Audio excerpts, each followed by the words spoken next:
وقل رب زدني علما.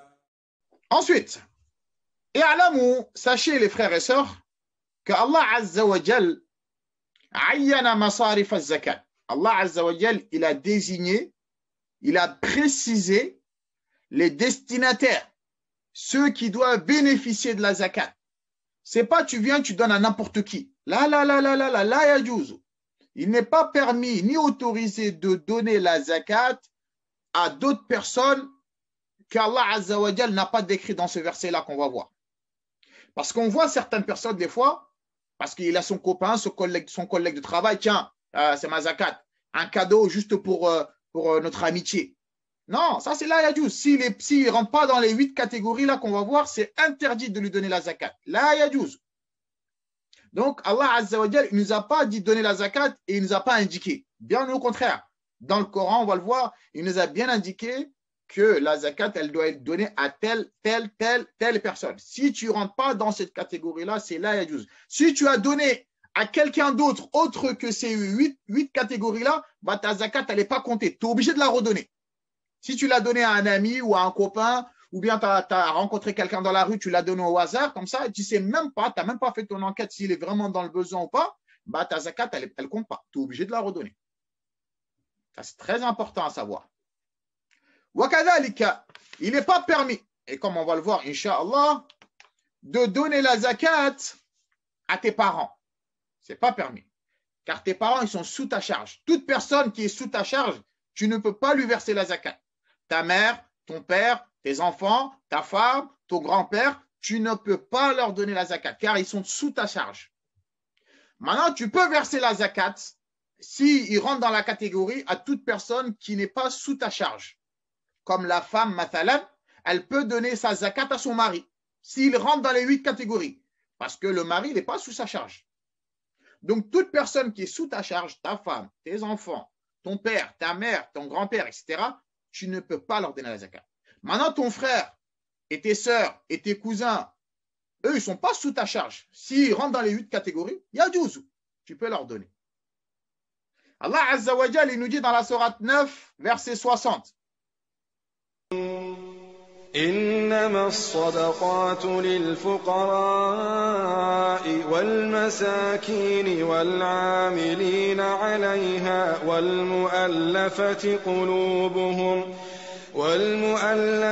قلوبهم وفي الرقاب والغارمين وفي سبيل الله وابن السبيل فريضة من الله والله عليم حكيم. قال تعالى إنما الصدقات للفقراء. Allah Azza wa Jal, il a dit la sadaqa qui est la zakat, elle est destinée à qui? Elle est pour les pauvres. Lil fuqara. Il a commencé par eux. Al-fuqara en arabe, c'est celui qui n'a pas. Al-faqir, c'est celui qui n'a pas. Il mange le petit déjeuner, mais il ne sait pas s'il aura un déjeuner ou s'il aura un dîner. Il ne sait pas s'il va dîner ce soir. C'est ça le faqir. Wal masakin, et pour les indigents. Al-miskin, c'est celui qui a, mais il n'a pas assez. Il a de quoi manger, mais il ne mange pas à sa faim. Ça ne le suffit pas pour lui et sa famille. Donc le faqir, il est encore plus dans le besoin que le miskin. D'accord? Mais tu peux le donner à celui-là ou celui-là ou celui-là. Le fuqara, wal masakin, wal amilina alayha. Et ceux qui travaillent, ceux qui sont mandatés par le gouverneur pour aller récupérer la zakat. Dans un pays musulman, à la base, hein, comme à l'époque du prophète sallallahu alayhi wa sallam, ils mandataient des gens qui allaient récupérer la zakat. Ces gens-là qui vont se mandater pour aller récupérer la zakat, bien sûr, ce sont des gens dignes de confiance. Eux, le gouverneur, il a le droit de leur donner la zakat comme salaire à ces gens-là. Allah Azza wa Jalla a dit wal mu'allafati qulubuhum. Ça, c'est la 4e catégorie. Al-fuqara, c'est les premiers. Al-masakin, 2e. Al-amilina, 3e. Le 4e, wal mu'allafati qulubuhum. Ceux dont les cœurs sont à gagner à l'islam. Ils ne sont pas encore convertis. Ils ont envie, ils s'intéressent à l'islam.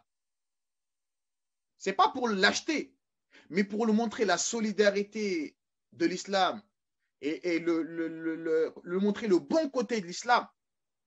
Hein, surtout si c'est quelqu'un qui a du monde derrière lui, c'est-à-dire c'est un chef de tribu, d'accord, c'est un chef de tribu, c'est quelqu'un d'influent. Et cette personne-là, il s'intéresse à l'islam. En lui donnant la zakat, à 90-95% de chances qu'il va se convertir. Et ça, en se convertissant, il va tirer beaucoup de monde avec lui dans l'islam. Bah, cette personne-là, il y a juz de lui donner la zakat. Wa fi riqabi. Allah Azza wa Jalla a dit le cinquième, pour l'affranchissement des esclaves. S'il y a des esclaves, d'accord, tu peux donner la zakat pour acheter ces esclaves-là pour les affranchir. Car l'islam incite à l'affranchissement des esclaves. D'accord, surtout si c'est un musulman, si c'est quelqu'un de pieux, tu peux verser la zakat à son maître pour qu'il affranchisse cet esclave-là, pour qu'il soit affranchi. Il y a 12. Le sixième, hein? Wal-gharimin. Al-gharimin, c'est ceux qui sont lourdement endettés.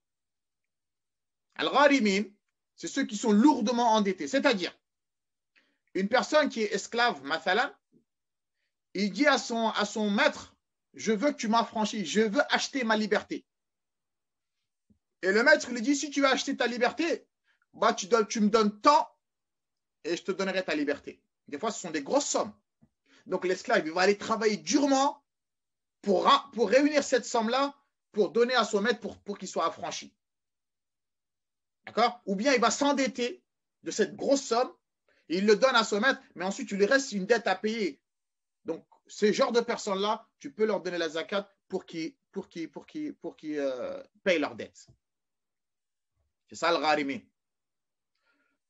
On ne dit pas quelqu'un qui est lourdement endetté, qui est parti jouer au loto, qui est parti faire n'importe quoi. On ne parle pas de ces gens-là. Allah Azza wa Jalla a dit wa fi sabilillah. Ça, c'est le sixième. 1, 3, 4, 5, 6, 7, le huitième, le septième. Le septième, wa fi sabilillah. C'est-à-dire ceux qui sont dans le sentier d'Allah, ceux qui sont dédiés à la cause d'Allah. Parmi ces gens-là, il y a les étudiants en sciences, les tullab al-ilm, ceux qui ont délaissé toutes leurs occupations pour aller à la recherche de la science, pour se focaliser sur la science, pour la répandre dans la communauté musulmane, hein, pour enseigner les gens, etc., etc. Ils se focalisent que sur ça. Bah, eux, on peut leur verser la zakat. Il y a juz. Kadhalika pour les soldats qui sont là pour défendre les frontières des musulmans, pour pas que l'ennemi vienne les attaquer. Eux sont voués à la cause d'Allah Azza wa Jal. Bah, ceux-là, on peut leur verser la zakat. Kadhalik. Wa beni sabil. Et le dernier, c'est le voyageur en détresse. C'est-à-dire, le voyageur, à la base, il est riche. Mais il a voyagé dans un autre pays et il a perdu toute sa fortune. Et il n'a pas de moyen de retourner chez lui. On peut lui verser la zakat pour qu'il retourne chez lui. Le voyageur en détresse. Il est arrivé dans un pays, soit il s'est perdu, ou bien sa caravane, je ne sais pas moi. Hein, soit l'avion, il a changé de destination, il s'est retrouvé dans un pays étranger, il ne connaît personne. Et il n'a pas de moyen d'avoir de l'argent de chez lui. Bah, on peut lui payer la zakat, on peut lui donner la zakat pour qu'il retourne chez lui. Ça, c'est le voyageur en détresse. Voilà les 8 catégories à laquelle Allah Azza wa Jal, il nous a autorisé de verser la zakat. Donc, si toi, tu la verses à autre que ces 8 catégories-là, ta zakat, elle ne compte pas. On répète, al-fuqara, les pauvres, al-masakin, celui qui a, mais il n'a pas assez, ce n'est pas suffisant ce qu'il a. Wal-amilina, ceux qui sont mandatés pour aller récupérer la zakat. Wal-mu'allafati qulubuhum, ceux dont les cœurs sont à gagner à l'islam. Wa fi riqabi, pour affranchir les esclaves.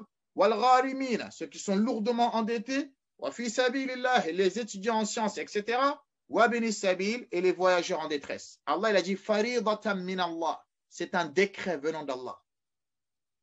Ça, c'est un décret venant d'Allah. Allah, il a dit qu'on la donne spécifiquement que à eux. Wallahu alimun hakim. Et Allah Azza wa Jal, il est omniscient. Et Allah Azza wa Jal, il est sage.